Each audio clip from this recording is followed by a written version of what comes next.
Put that phone away. Now. The words slice through the sound of waves and distant laughter. 14-year-old Jamal Reed freezes, his finger hovering over the screen, eyes lifting slowly to meet the rage staring down at him. The solarium is glass and light, warm and endless. Paradise floating on water, but right now it feels like a cage, and the man in the white uniform? He's not here to help. He's here to prove a point. The Sea of Roses cut through the Caribbean like a blade through silk, its massive hull gleaming white against the turquoise horizon. 10 decks of luxury stretched toward the sky, each level more exclusive than the last.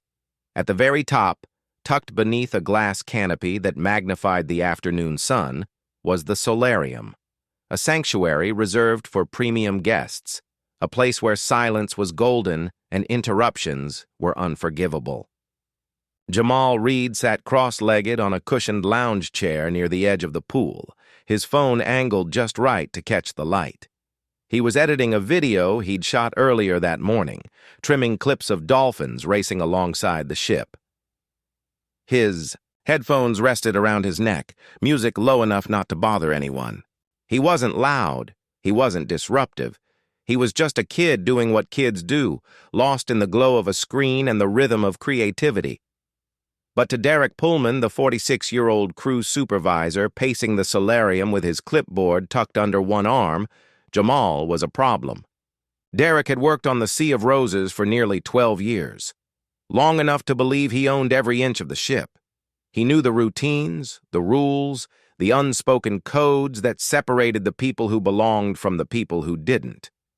And in his mind, a black teenager sitting alone in the solarium with a phone in his hand didn't belong. Derek's eyes had locked onto Jamal the moment the boy entered 20 minutes earlier. He'd watched him choose a seat by the window, settle in, pull out his phone. No greeting to the other guests, no acknowledgement of the space he was occupying. Just entitled comfort, Derek thought, the kind that came from not knowing your place. His jaw tightened as he observed the boy's relaxed posture, the way his fingers moved effortlessly across the screen, the soft hum of music barely audible from where Derek stood. He waited, watched, let the irritation build, then he moved. Put that phone away. Now. The command was sharp, deliberate, designed to strip away any illusion of politeness. Jamal's hand stopped mid-swipe. He looked up slowly, confusion flickering across his face. Around him, the solarium seemed to hold its breath. A woman in a wide-brimmed hat lowered her book. An older couple near the far corner exchanged glances. A man in a tailored linen shirt, seated in the first row of loungers, turned his head just slightly, his eyes narrowing behind dark sunglasses. "I'm sorry?" Jamal said, his voice soft, uncertain. "You heard me," Derek replied, stepping closer. His voice carried now, loud enough for everyone to hear. "This is a quiet zone. No phones, no distractions. Read the sign." Jamal glanced around, searching for the sign Derek mentioned. There was one near the entrance, but it said nothing about phones. It only reminded guests to keep voices low and respect shared spaces. He looked back at Derek, his brow furrowed. "I wasn't making noise," Jamal said carefully. "I was just watching something." "Doesn't matter," Derek snapped. "You're disrupting the atmosphere." The words hung in the air like smoke. Jamal blinked, trying to process the accusation. Disrupting the atmosphere? He hadn't spoken to anyone, hadn't played anything out loud. He was quieter than half the people in the room, some of whom were talking in low murmurs, clinking glasses, flipping through magazines. But Derek wasn't looking at them. He was looking at Jamal. "I can turn it off," Jamal offered, his voice quieter now, almost apologetic. "Too late for that," Derek said coldly. "You should have followed the rules from the start." Jamal's fingers tightened around his phone. His chest felt heavy, like something was pressing down on him. He wanted to say more, to explain that he wasn't doing anything wrong, but the look in Derek's eyes stopped him. It wasn't just anger, it was contempt, the kind that made Jamal feel small, invisible, like he was something to be removed rather than heard. Behind Derek, a young crew member hovered near the juice bar, her eyes wide with uncertainty. She'd seen the interaction unfold and instinctively knew something was off. But Derek was her supervisor. She didn't move. The man in the linen shirt, however, did. He shifted in his seat, leaning forward slightly, his gaze fixed on Derek's back. His name was Victor Aldridge, and he was a federal judge with the Eastern District Court. He'd boarded the Sea of Roses for a much-needed vacation, a week away from courtrooms and legal briefs. But even here, thousands of miles from his bench, his instincts remained sharp. And right now, they were telling him something was very wrong. Derek took another step closer to Jamal, his shadow falling over the boy like a threat. "How old are you?" he asked, his tone shifting from command to interrogation. 14, Jamal answered, his voice barely above a whisper. Derek scoffed. 14, and your parents just let you wander around a ship like this unsupervised? Jamal's jaw tightened. My mom's in the cabin. She told me I could come here. Did she now? Derek's lips curled into something that wasn't quite a smile. Well, maybe she should have taught you some manners first. The insult landed like a slap. Jamal's eyes dropped to the floor, his hands trembling slightly as he gripped his phone tighter. He wanted to disappear, to sink into the cushions and vanish. But he couldn't. He was trapped, pinned beneath the weight of Derek's hostility and the silent stares of the other guests. Victor Aldridge removed his sunglasses slowly, folding them with deliberate precision, his eyes, sharp and gray, locked onto Derek. He didn't speak yet. He just watched, calculating, measuring every word, every gesture. This wasn't discipline. This was something else entirely. Derek turned slightly, glancing around the solarium as if seeking validation from the other guests. No one spoke. No one moved. The silence was suffocating. Look at me when I'm talking to you, Derek said, his voice low and threatening now. Jamal lifted his head, his eyes glistening but refusing to spill over. He met Derek's gaze, searching, for some hint of humanity, some crack in the wall of anger. But there was nothing, just cold, unyielding certainty. You think you can just do whatever you want up here? Derek continued, his voice rising again. This isn't some public pool. This is a premium space, for premium guests, not kids playing on their phones. I have a pass, Jamal said quietly, his voice cracking slightly. My mom booked the suite. I'm allowed to be here. Derek's jaw clenched. The mention of the suite clearly irritated him, as if the confirmation of Jamal's legitimate presence only fueled his determination to push the boy out. He leaned down, bringing his face closer to Jamal's, his breath sharp and bitter. Allowed to be here doesn't mean you get to disrespect the space, Derek hissed. Now put the phone away or I'll take it myself. Jamal's hands shook as he slowly lowered the phone to his lap. He didn't put it away. He just held it, his fingers wrapped around it like a lifeline. He wanted to stand up, to walk away, but his legs felt locked in place. Fear and confusion tangled together, rooting him to the spot. Victor Aldridge stood. The movement was slow, deliberate, and it drew Derek's attention immediately. Victor was tall, broad-shouldered, with the kind of presence that commanded rooms without effort. He walked toward Derek with measured steps, his expression calm but his eyes burning with quiet intensity. Is there a problem here? Victor asked, his voice even, almost conversational. Derek straightened, his posture shifting from aggressor to authority figure. Just handling a guest issue, sir. Nothing to concern yourself with. I'm concerned, Victor replied simply. He glanced down at Jamal, then back at Derek. This young man doesn't seem to be causing any trouble. He was using his phone in a quiet zone, Derek said, his tone clipped. Against policy. Victor tilted his head slightly. I've been sitting here for the past hour. I haven't seen a single policy enforced until now, So why him? The question landed like a stone dropped into still water. Ripples spread through the solarium as other guests began to shift uncomfortably, their attention now fully on the confrontation. Derek's face flushed, his jaw tightening.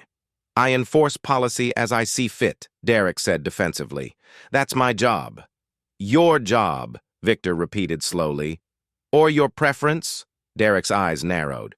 Who are you? Victor didn't answer immediately. He simply reached into his shirt pocket and pulled out a small leather card holder, flipping it open to reveal his federal identification. He held it up just long enough for Derek to read the words, Judge Victor Aldridge, Eastern District Court. Derek's face went pale. His mouth opened, then closed. For the first time since the interaction began, he seemed unsure of himself. Now, Victor said, slipping the ID back into his pocket. I'm going to ask you again. Why him? Derek took a step back, his confidence crumbling like sand. I was just doing my job. Then do it fairly, Victor said, his voice hardening. Or don't do it at all. Jamal sat frozen, his heart pounding in his chest. He didn't fully understand what was happening, but he felt the shift in the air. The way Derek's power had dissolved in the presence of someone who wielded real authority. Derek glanced around the solarium one more time, his face burning with humiliation. Then, without another word, he turned and walked toward the exit, his clipboard clutched tightly in his hand. The door closed behind him with a soft click. Victor turned to Jamal, his expression softening. You okay, son? Jamal nodded slowly, his voice caught somewhere in his throat. What's your name? Jamal, the boy whispered. Jamal, Victor repeated, crouching down to eye level. You didn't do anything wrong. You hear me? Nothing. Jamal's eyes finally spilled over, silent tears rolling down his cheeks. Victor placed a hand gently on the boy's shoulder, steady and reassuring. It's going to be okay, Victor said quietly. I promise you that. But even as he spoke the words, Victor knew this wasn't over.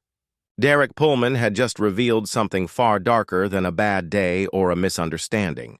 He'd revealed a pattern, a mindset, a sickness that had been allowed to fester unchecked. And Victor Aldridge wasn't the kind of man who let sickness spread. 20 minutes after Derek Pullman stormed out of the solarium, Jamal Reed sat in his family's suite on Deck 9, his mother's arms wrapped tightly around him. Keisha Reed had rushed up from the spa the moment Jamal texted her, her heart pounding with a mother's instinct that something had gone terribly wrong. Now, as she listened to her son recount what had happened, her shock hardened into something colder, sharper. He said, "What?" Keisha asked, her voice trembling with controlled fury. He said I didn't belong there, Jamal whispered, his face still wet with tears. He said I was disrupting the atmosphere just by being on my phone. But, Mom, I wasn't even making noise. I was just sitting there. Keisha closed her eyes, forcing herself to breathe. She'd known this trip was a risk. She'd saved for 2 years to afford the premium suite, to give Jamal an experience he'd never forget. She wanted him to see the world, to feel like he belonged anywhere he chose to be. But the world, it seemed, had other plans. A knock came at the door. Keisha stood slowly, wiping her eyes before opening it. Standing in the hallway was Victor Aldridge, still dressed in his linen shirt, his expression gentle but serious. Mrs. Reed? He asked. Yes, Keisha replied, her voice guarded. My name is Victor Aldridge. I was in the solarium when your son was confronted. May I come in? Keisha hesitated for a moment, then stepped aside. Victor entered, his eyes immediately finding Jamal on the couch. The boy looked smaller now, curled into himself, his phone abandoned on the cushion beside him. Jamal told me what happened, Keisha said, crossing her arms. Are you here to tell me it was a misunderstanding? No, Victor said firmly. I'm here to tell you it was deliberate, targeted, and unacceptable. And I'm here to make sure it doesn't happen again. Keisha's shoulders relaxed slightly. Who are you? Victor handed her his card. Keisha read it slowly, her eyes widening. A federal judge? Retired from active trial duty, but still on the bench for appellate cases, Victor clarified. I saw everything. Your son did nothing wrong. That crew member singled him out, humiliated him, and crossed every line of professional conduct. Keisha sank into the chair across from Victor, her hands shaking. What do I do? I don't know how to fight something like this. We're on a ship in the middle of the ocean. Who do I even report this to? You report it to me first, Victor said. Then we report it to the captain. And if necessary, we report it to the authorities when we dock. But right now, I need you to know that you're not alone in this. Jamal looked up, his eyes red but hopeful. You really saw everything? Every word, Victor said, meeting the boy's gaze. And I'm not going to let him get away with it. Down in the crew quarters, Derek Pullman sat on the edge of his narrow bunk, staring at the floor. His hands were clenched into fists, his jaw tight with frustration. The encounter in the solarium had rattled him more than he wanted to admit. He'd dealt with entitled passengers before, people who thought money gave them the right to do whatever they wanted. But this was different. The boy had been quiet, polite even. And then that man, the one with the federal ID, had stepped in like some kind of self-appointed savior. Derek's radio crackled to life. Pullman, report to the security office, immediately! He stood slowly, his stomach twisting. This wasn't a request. It was a summons. The security office was located on Deck 3, a windowless room lit by harsh fluorescent lights. When Derek entered, he found two people waiting for him. Chief Security Officer Linda Grimes, a stern woman in her early 50s with steel gray hair pulled into a tight bun, and Guest Relations Manager Tom Whitaker, a younger man with nervous energy that radiated from every gesture. Sit down. Derek, Linda said, gesturing to the chair across from her desk. Derek sat, his posture defensive. What's this about? You tell me, Linda replied, sliding a printed report across the desk. We received a formal complaint from a guest, Judge Victor Aldridge. He claims you verbally harassed a 14-year-old passenger in the solarium. Derek's jaw tightened. That kid was breaking the rules. I was doing my job. What rules? Tom asked, leaning forward. The solarium policy says keep noise levels down. It says nothing about phones. He was being disrespectful, Derek said, his voice rising. Acting like he owned the place. Linda's eyes narrowed. Disrespectful how? By sitting quietly and using his phone? He had an attitude, Derek insisted. You weren't there. You didn't see the way he looked at me. But Judge Aldridge was there, Linda said coldly, and his account is very different from yours. He says you singled out a black teenager for behavior that was identical to what other guests were doing. He says you humiliated the boy in front of everyone. Derek's face flushed. That's not what happened. Then what did happen? Tom asked. Derek opened his mouth, then closed it again. He could feel the walls closing in, the narrative slipping out of his control. I enforced the policy. That's all. Selectively, Linda said. That's the problem, Derek. You've been with us for 12 years, and this isn't the first complaint we've had about you. It's just the first one filed by a federal judge. Derek's stomach dropped. What are you saying? I'm saying you're suspended pending investigation, Linda said. Effective immediately. Turn in your radio and your access card. Derek stood abruptly, his chair scraping against the floor. You're suspending me over some kid who couldn't follow the rules? We're suspending you for creating a hostile environment, Linda corrected. And if the investigation confirms what Judge Aldridge reported, you won't be coming back. Derek stared at her, his hands trembling with rage. Then, without another word, he slammed his radio and access card onto the desk and stormed out of the room. That evening, Victor Aldridge met with Captain Elena Morrison in her private quarters. The captain was a tall, composed woman in her early 60s with decades of maritime experience etched into the lines of her face. She listened carefully as Victor recounted the incident, her expression growing darker with each detail. I've already spoken with security, Captain Morrison said. Derek Pullman has been suspended. But I want you to know, Judge Aldridge, that this kind of behavior is not tolerated on my ship. With respect, Captain, Victor said. It was tolerated long enough for him to feel comfortable doing it in front of a room full of witnesses. Captain Morrison nodded slowly. You're right, and that's on us. I'm ordering a full review of his employment history and any past complaints. If there's a pattern, we'll address it. There is a pattern, Victor said. I can feel it. Men like Derek don't wake up one day and decide to humiliate a child. They build up to it. They test boundaries. They get away with smaller things until they feel invincible. The captain's jaw tightened. Then we'll find it. I promise you that. 2 days later, the results of the internal review landed on Captain Morrison's desk. It was worse than anyone had anticipated. Over the course of 12 years, Derek Pullman had been the subject of 17 complaints. Most were dismissed as minor disagreements or misunderstandings. But when viewed together, a clear pattern emerged. 11 of the complaints involved black passengers. 8 involved families with children. And in every case, Derek's behavior had been described as aggressive, condescending, or outright hostile. One complaint, filed 4 years earlier, detailed an incident where Derek had ordered a black couple to leave the premium dining area, claiming they were dressed inappropriately. Security footage later confirmed their attire was identical to that of other guests who were never questioned. Another complaint described how Derek had berated a single mother for allowing her child to cry in the lobby, calling her irresponsible and suggesting she belonged in economy accommodations. Each time, the complaints had been noted, filed, and forgotten. No action had been taken. No discipline enforced.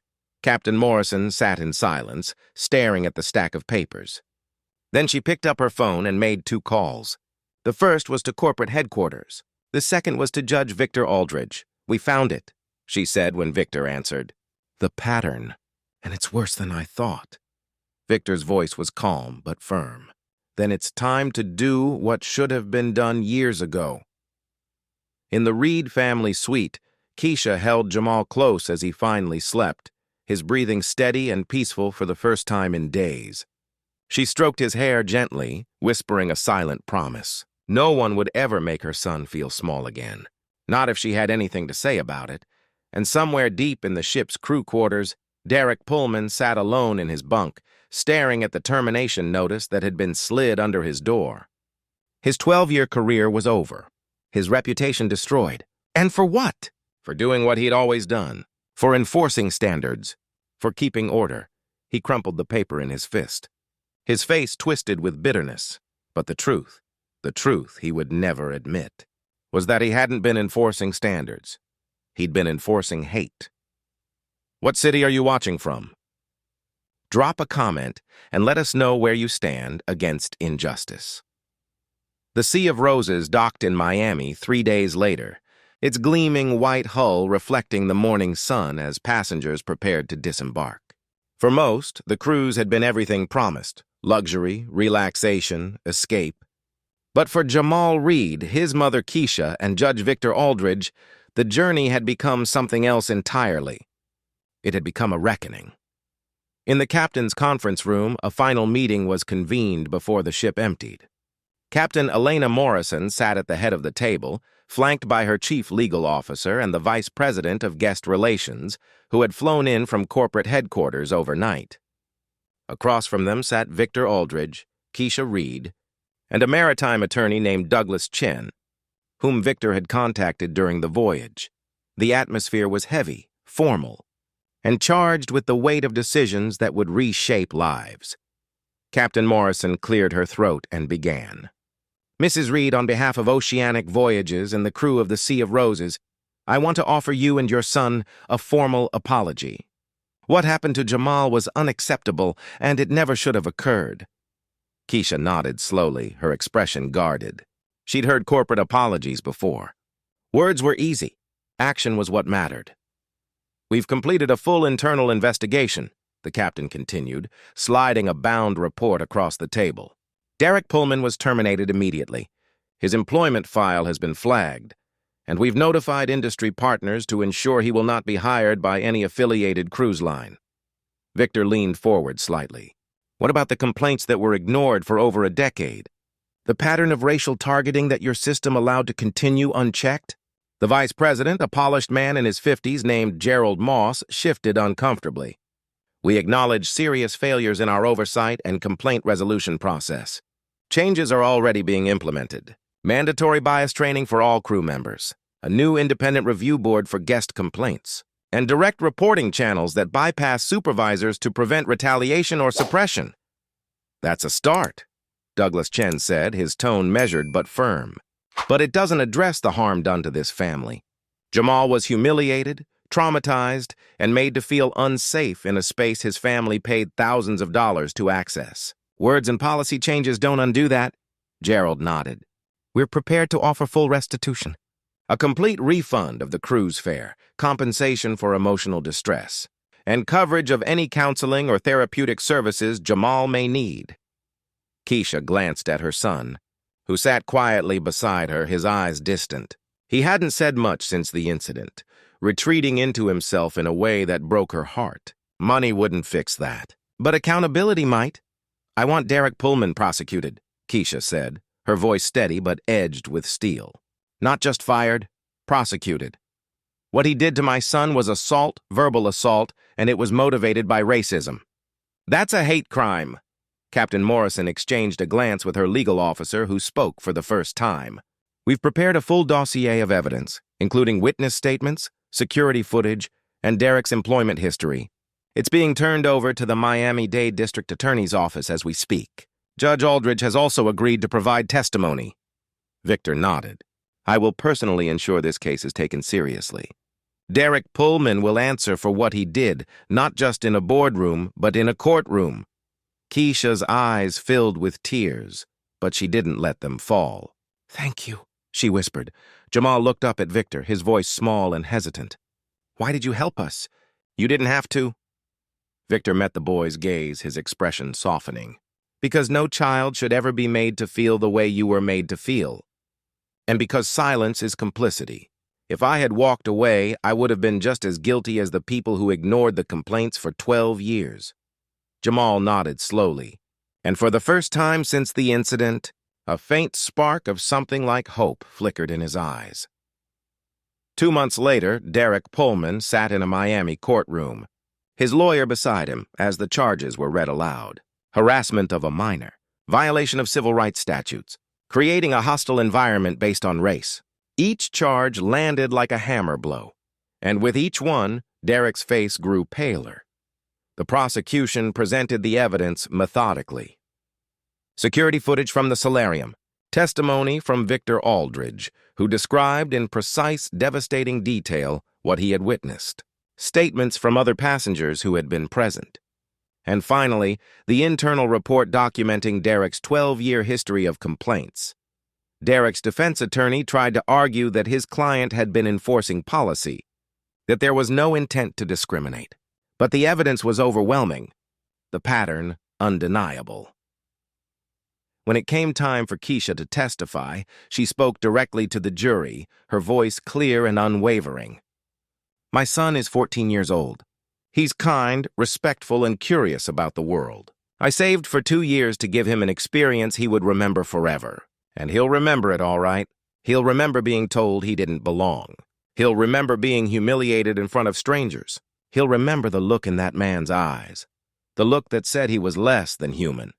Her voice cracked slightly, but she pressed on. Derek Pullman didn't just hurt my son that day.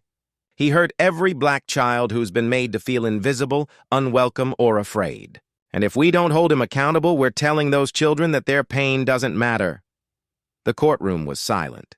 Jamal testified too, his hands trembling as he described the incident. But with Victor's encouragement and his mother's steady presence beside him, he found his voice. And when he was done, the jury looked at Derek Pullman not with sympathy, but with disgust. The verdict came 3 days later. Guilty on all counts. Derek Pullman was sentenced to 18 months in county jail, 3 years of probation, mandatory bias and anger management counseling, and a permanent ban from working in any customer-facing role within the travel and hospitality industry. As the bailiff led him away, Derek turned one last time toward Keisha and Jamal. There was no remorse in his eyes, only bitterness, only the stubborn belief that he had been wronged, that the world had turned against him unfairly, but the world hadn't turned against him. It had simply stopped looking the other way. Outside the courthouse, Keisha held Jamal close as reporters gathered. Victor stood beside them, his hand resting gently on the boy's shoulder. "How does it feel to get justice?" one reporter asked. Keisha looked down at her son, then back at the cameras. "Justice isn't just about punishment. It's about change. It's about making sure this never happens to another child. And if Derek Pullman's conviction prevents even one person from thinking they can treat a child the way he treated my son, then yes, we got justice." Victor spoke next, his voice calm but resonant. This case was never just about one man or one incident. It was about a system that allowed cruelty to flourish because it was easier to ignore complaints than to confront uncomfortable truths. We have to do better. Not just in courtrooms, but in boardrooms, on ships, in schools, everywhere. Jamal, who had been silent, finally spoke. His voice was quiet, but it carried. "I just want other kids to know they don't have to be scared. And they don't have to stay quiet, because people are listening, and some of them will stand up for you." 6 months after the trial, Jamal received a letter. It was from Oceanic Voyages, informing him that the company had established the Jamal Reed Youth Advocacy Fund, a scholarship program for underrepresented students pursuing careers in hospitality and maritime industries. The goal was to create a new generation of leaders who understood the importance of dignity, respect, and inclusion. Keisha cried when she read it. Jamal smiled, really smiled, for the first time in months. And Victor Aldridge, who had returned to his quiet life as an appellate judge, kept a photo on his desk. It was a picture taken on the last day of the cruise, just before docking. In it, Jamal stood beside him, both of them looking out at the ocean. The boy's face was still healing, still uncertain. But there was light in his eyes. Hope. Victor looked at that photo often, a reminder that justice wasn't an abstract concept debated in legal briefs. It was a lived reality, forged in moments when people chose courage over comfort, action over apathy, and sometimes justice came from the most unexpected places. Like a solarium on a cruise ship, like a judge on vacation, like a 14-year-old boy who refused to be erased. Derek Pullman had tried to make Jamal invisible, but in the end, it was Derek who disappeared. And Jamal became a voice, a symbol. A reminder that no child should ever be told they don't belong simply because of the color of their skin. The Sea of Roses continued to sail, its glass solarium still gleaming in the Caribbean sun. But now, every crew member who walked through those doors carried a new understanding, a new awareness, a new responsibility. Because on that ship, on that day, everything changed. Not because of violence, not because of rage, but because one man chose to speak up. One mother chose to fight, and one boy chose to be brave, and that, in the end, was enough. The camera fades on Jamal's smile, no longer a boy made small by hate, but a young man made powerful by truth. Because sometimes justice doesn't roar. Sometimes it simply refuses to be silent. If this story moved you, if it reminded you why we fight for dignity and respect, subscribe to this channel. Because stories like Jamal's need to be told, and voices like yours need to be heard.